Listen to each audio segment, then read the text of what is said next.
Ladies and gentlemen, the relevant and skilled workforce is required to realize key economic policies and transformation agenda. This in turn requires us to reform and recalibrate the current structure of our education system.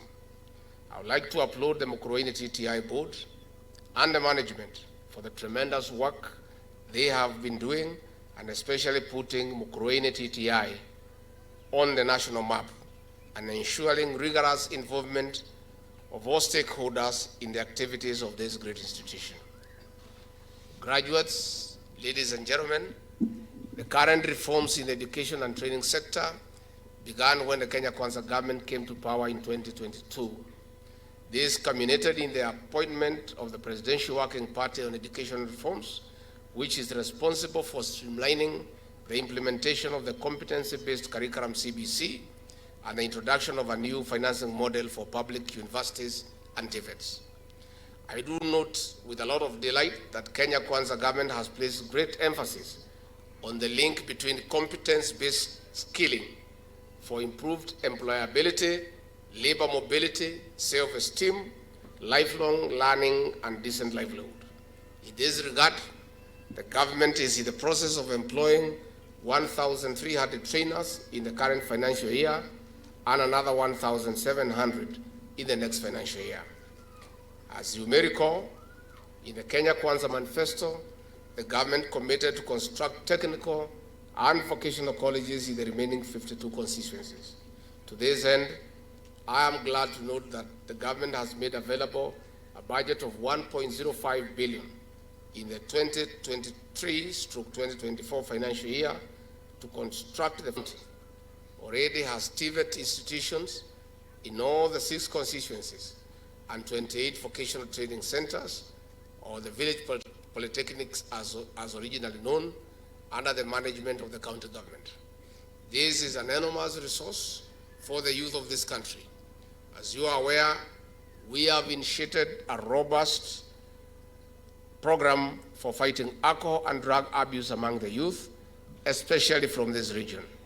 I wish to call upon all leaders from the grassroots to the national level to mop up all economically disengaged youth in your localities and have them admitted to these TVET facilities so that they can acquire employable skills. This will ensure the youth do not spend time abusing alcohol and drugs.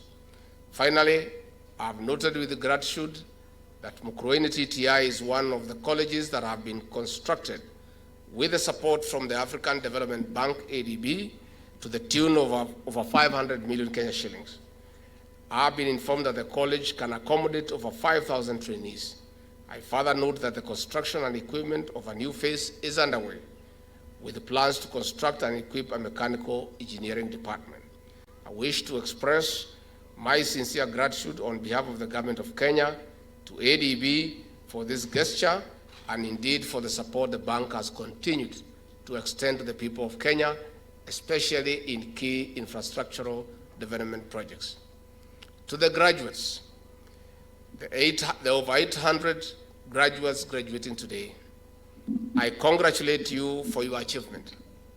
It is now your time to use the skills you have attained in this institution to positively impact the world.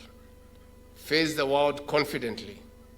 Get to the world of work, venture into entrepreneurship, create employment for yourselves and for others. And again, congratulations. Nikimalizia, niseme, I'm very glad to be back to Gikondi, the land of Sister Irene Nyatha, and the great people of Mukurweini. This area of Gikondi is significant in terms of where it is in the world map, around the beautification of Sister Irene Nyatha. Again, I bring you greetings from our leader, the President of the Republic of Kenya, Dr. William Samoei Ruto. Umepokea?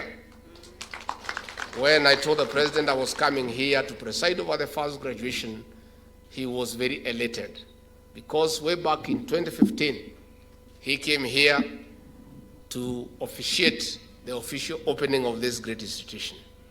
He is gratified to note that the institution he officiated its launch over the years has grown from scratch to admitting over 2,000 students.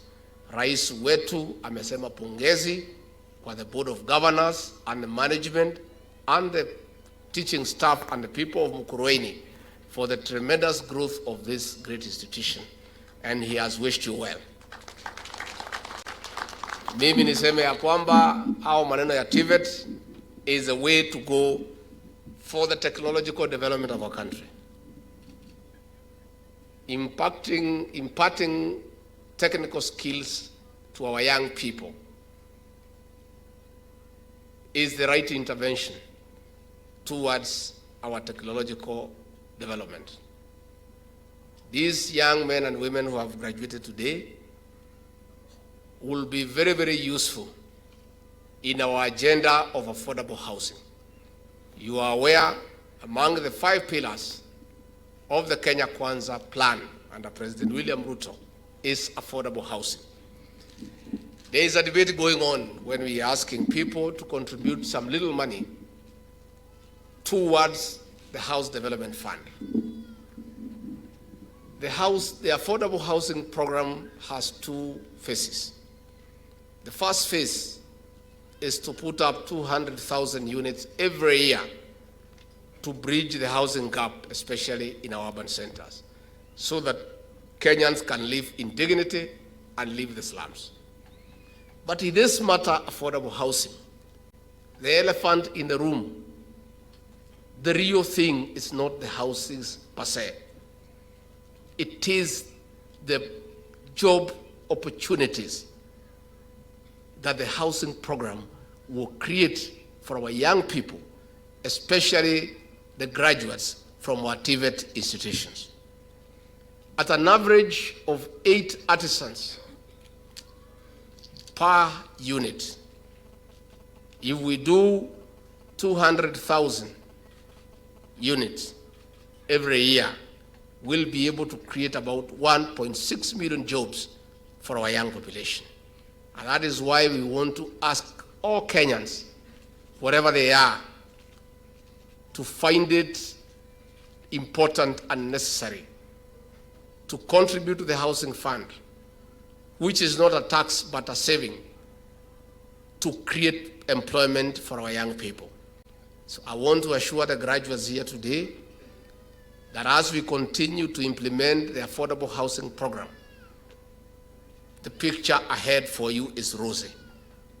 You will get opportunities to get involved.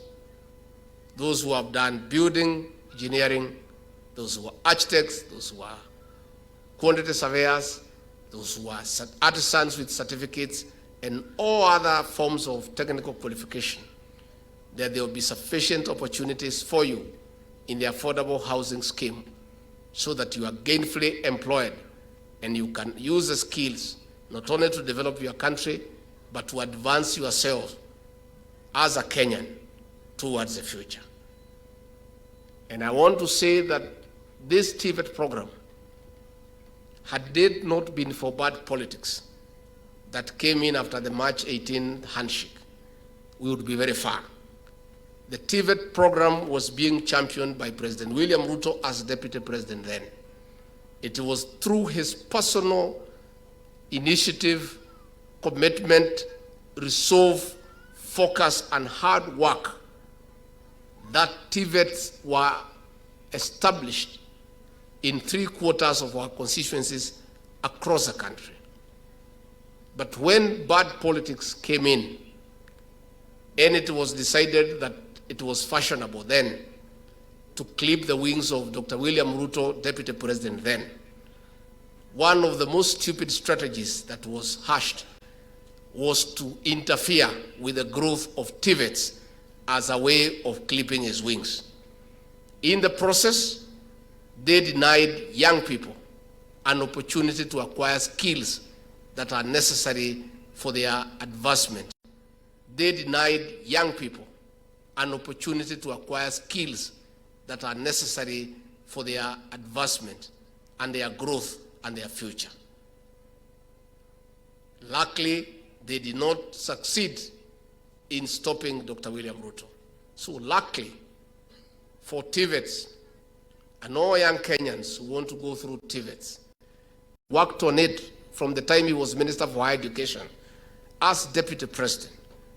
The good news for TVET and for all those who want to go through these institutions and the country is that the same Dr. William Ruto, who had this vision that TVETs is the real intervention in matters technology, in matters job creation, is today the president of TVETs is the real intervention in matters technology, in matters job creation, is today the president of the Republic of Kenya. What that means, in effect, is that the TVET institutions will get proper funding, they'll get proper attention from government, and the vision he had envisaged as Minister for him, as President of the Republic of Kenya, without any hindrance. Kwa hivyo watu ya TVET mbele iko sawa, from what I can see. I want to assure our principals have been informed and I am aware, due to challenges facing our economy, there has been delay in the release of capitation for our TVET institutions. Facing our economy, there has been delay in the release of capitation for our TVET institutions.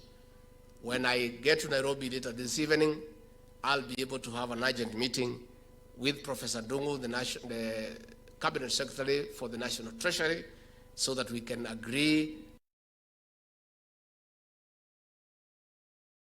without too many difficulties. So our principals, tulikuwa na shida mingi. No, when I talked during the inauguration at Kasarani, sijui kama muliangalia nikiwa pale. Nikasema, we have inherited a dilapidated economy and the covers are empty. People thought I'm mischievous. All I was a dilapidated economy and the covers are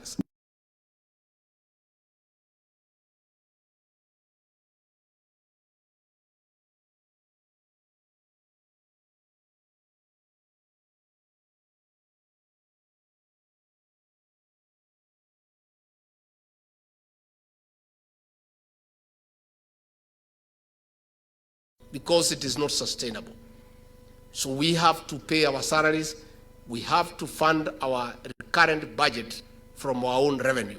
So what the government has done is to come up with a mechanism to make it very efficient on how to collect revenue, how to deal with tax evaders, and to make sure that Kenyans pay tax so that we can fund our, how to deal with tax evaders, and to make sure that Kenyans pay tax so that we can fund our recurrent expenditure. If we have to borrow any money for whatever reason, it must be for sustainable development projects. But for recurrent expenditure, salaries and other things like transport, it does not make economic sense to borrow money from us of release of money for capitation, because we have to collect this money from the people of Kenya. So we want to ask you to bear with us, but I'll seek an intervention later this evening with our CS so that our institutions are able to progress without too much difficulties. Kwa hivyo mimi nimeshukuru sana na watu ya Mukurweini, vile imesemekana hii shule iko hapa kwenu. Ni makosa. Kwa hivyo mimi nimeshukuru sana na watu ya Mukurweini, vile imesemekana hii shule iko hapa kwenu.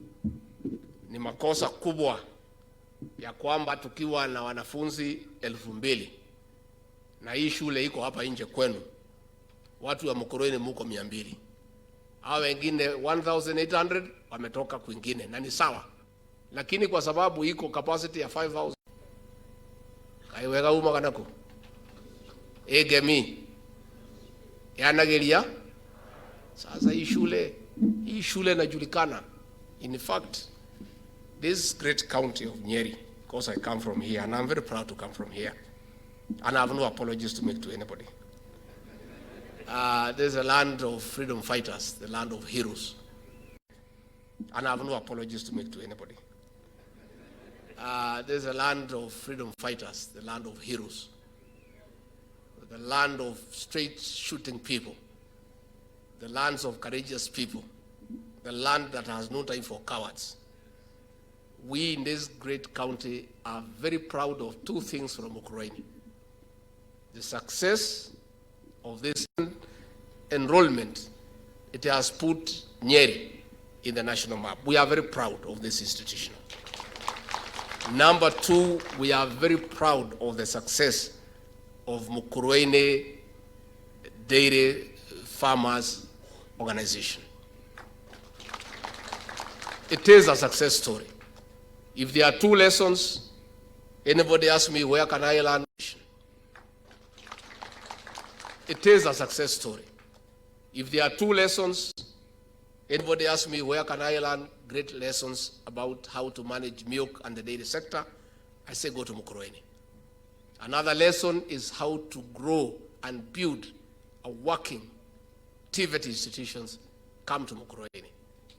Therefore, I want to urge emotion when I come to Mukurweini. Because you people, nyinyi ndio mlinipatia hii kazi. Mnajua nilikuwa kwa kona mbaya.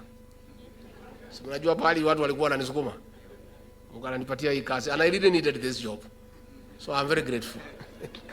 I'm very grateful. And I really want the people of Mukurweini also to gain from this institution. How can we build such a great institution? And I really want the people of Mukurweini also to gain from this institution. How can we build such a great institution? Watu ya Mukurweini mnaangalia tu watu wakipita na muko hapa. So tukimalizana na hii maneno ya pombe na tutamalizana naye. Na nimesema leo pale nilikuwa hapa Mukurweini. Tumalizana na hii maneno na tutamalizana naye, na tunaomba viongozi wa kanisa pia ambayo walikuwa na kunywa hii pombe haramu, wengine wanatafuta msokoto ya bangi. Hao vijana wote Mwanakagusha umefanya mzuri, umeweka 10 milioni, nafikiri uongeze, wakuja hapo wasome so that they get skills tuwasaidie. Hao vijana wote mwatafute, wakuje hapa, they learn skills, that they get skills tuwasaidie. Hao vijana wote mwatafute, wakuje hapa, they learn skills that can be useful to them. And since I'm Mukurweini and Nyeri County, let me reiterate, the war on alcohol and drug abuse is on. And the government policy on that matter is very clear, and I pronounced it very clear. And the assistance are incompatible with the drugs and illicit alcohol. That in allocation, we cannot have the chief at the same time have the illicit alcohol. One has to give way. And since alcohol cannot make a decision because it has no mind, the person to make the decision is the chief. And since alcohol cannot make a decision because it has no mind, the person to make the decision is the chief. So chief aamue kama ni yeye atakaa kwa location ama ni pombe. Si ni waamuzi rahisi sana. And I've told them they have 11 days towards the end of this month to make that decision. Na mimi kwa sababu ni Mkristo, najua mimi ni Bwana, na sina haja hao machifu wetu na manaibu wapoteze kazi yao, kwa sababu kazi yangu na rais ni kutafutia watu kazi. Ours is to create employment. It's not to make people lose their jobs. But we also want to be very honest with each other. It's good to be honest. The jobs, they also must do their work. It's good to be honest. Much as we want the chiefs and the assistants to keep their jobs, they also must do their work. And they cannot continue earning a salary when bangi is being sold everywhere and illicit alcohol. Na wanajua hiyo watu. Hakuna chifu wajui hiyo watu. Hata nyinyi mnajua wanajua. Hata nyinyi mnajua ni vile hamjui vile la kufanya. You know, I want to speak from here as a father to our chiefs and assistant chiefs. Please, I beg you, please. I plead with you, chiefs and assistant chiefs. Please. I don't want your children to suffer. I want you to continue earning a salary. But if you cannot deal with this situation, please allow us to look for somebody else to do it. It's that simple. And it's clear as December 25 is Christmas. It's clear. There's nothing to discuss. Our chiefs and assistant chiefs, they know all these characters so that they protect them. Nimekuwa pale, nikauliza kama pombe imeisha, wananchi wakaniambia bado. Na nimemwambia county commissioner alisikia. Nimemwambia police commander amesikia. So mimi si commander, tafadhali tuanga kazi bwana. Sasa hii kazi ni rahisi. Rokota hii watu yote. Tafadhali na kuomba ndugu yangu. Asante. Tuanga kazi bwana. Sasa hii kazi ni rahisi. Rokota hii watu yote. Tafadhali na kuomba ndugu yangu. Asante. Let us be good people. I have told these administrators and police officers, they are also parents. Mtoto yako akitoka hujui anaenda wapi. Hiyo pombe mnakubalia na dawa ya kulevya, mtoto yako atakuja kutumia. Kweli ama uongo? You are children, including mothers. So when you allow these drugs to be sold and you know the people who are selling, mtoto wako atakuja kuuziwa. Sasa hivi vijana wetu wamekunywa pombe, wanalala kwa mtaro. Wengine na wameoa wasichana wadogo, wanalala chini ya kitanda. Sasa tutatoa watoto wapi? How? Transformers imekufa. Watoto wapi? How? Transformers imekufa. Tunajaribu kuweka charge, haishiki moto. Sasa mimi sina ubaya na wenye kuuza hii pombe na wenye kuuza hii bank. Mimi sina shida na mtu yeyote, lakini tutakubalia nyinyi namna gani mtumalizie watoto tukiona destroyed by drugs and alcohol when we are watching. We cannot, even God cannot forgive us. And I really want to say it is very sad. Ya kwamba for the last 5 years, the government sat and watched watoto wetu wakiuziwa sumu na madawa. Watu ya serikali tu wanaangalia. Hii machifu yote kuliko kufanya hiyo kazi wakaambiwa waende kazi ya kuuza Azimio. Sumu na madawa. Watu ya serikali tu wanaangalia. Hii machifu yote kuliko kufanya hiyo kazi wakaambiwa waende kazi ya kuuza Azimio. Sasa hiyo ni kazi. That is the work they were doing. So the new government, the new administration of Dr. William Ruto and I is focused that why are we building these institutions of TVET? Dawa ya kulevya. Na hizi pombe haramu. Na hii watu wanauza pombe haramu, si mtafute biashara nyingine ya kufanya. Mvua imenyesha, mnaweza panda maharagwe. Mahindi iko. Kibarua iko. Lakini kuendelea kuuzia watoto wetu sumu, we cannot accept. Kibarua iko. Lakini kuendelea kuuzia watoto wetu sumu, we cannot accept. Please, we can't.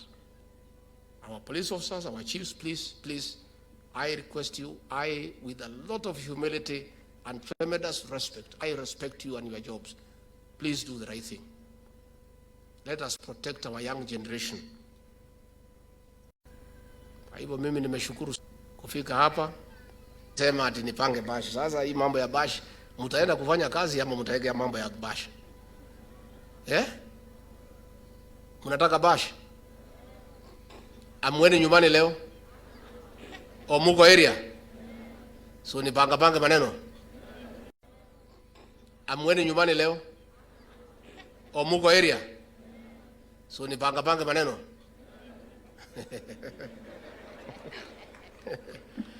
Aya, sasa unajua mimi ni mtu ya kuajiriwa. You know, when you are employed, you just do what your employer say. Sisi hatuna sauti. Sisi ni watumwa. Sisi ni wafanyikazi. Wakisema nipange bash, sasa ni lazima nipange kwa sababu wao ndio wenye kusema. So kwa vijana wetu and graduates, nitawacha $500,000 kwa bash yenu. Yo mpanga maneno yenu na mfurahie. Alafu tuone vile maneno itaendelea. Nimeshukuru sana. Mpanga maneno yenu na mfurahie. Alafu tuone vile maneno itaendelea. Nimeshukuru sana. Na niliona watoto wadogo wale wa Record Primary School wako hapa. Those young good children, you are here. Hata nyinyi nitapanga 100,000 ya soda yenu na mkate. Sababu na Nyakenywa niliwaona hapa. Tampanga na Bwana Kagusha pia. Ndio tuangalie mambo yenu. Najua nyinyi ndio mlipigania uhuru wetu. Na mimi nikiwa hapa kama mtoto wenu lazima pia niangalie mambo yenu kwa sababu mmesahaulika miaka mingi. Kwa hivyo mimi nimeshukuru our leaders, we are very happy for coming here with us. Na poleni sana tulichelewa. Leaders, we are very happy for coming here with us. Na poleni sana tulichelewa, tumemweka sana. Lakini mwenye makosa hiyo yote nikagusha sio mimi. Mimi nilikuja mapema. Alinipitishia kwa shule nyingine kupeleka basi. Lakini tulikuwa kazini, hatukuwa tumelala. Aliniambia tuende huko, tukapeleka basi, nini, tena tukitoka. Lakini uniwachilie before 5 o'clock, niende nikatafutie ma principal pesa ya capitation. For those many remarks, may God bless you and bless you abundantly. Thank you very much. His Excellency the Deputy President for his wise counsel and direction. Your Excellency, sir, may we all be seated. At this juncture, I wish to invite the and direction.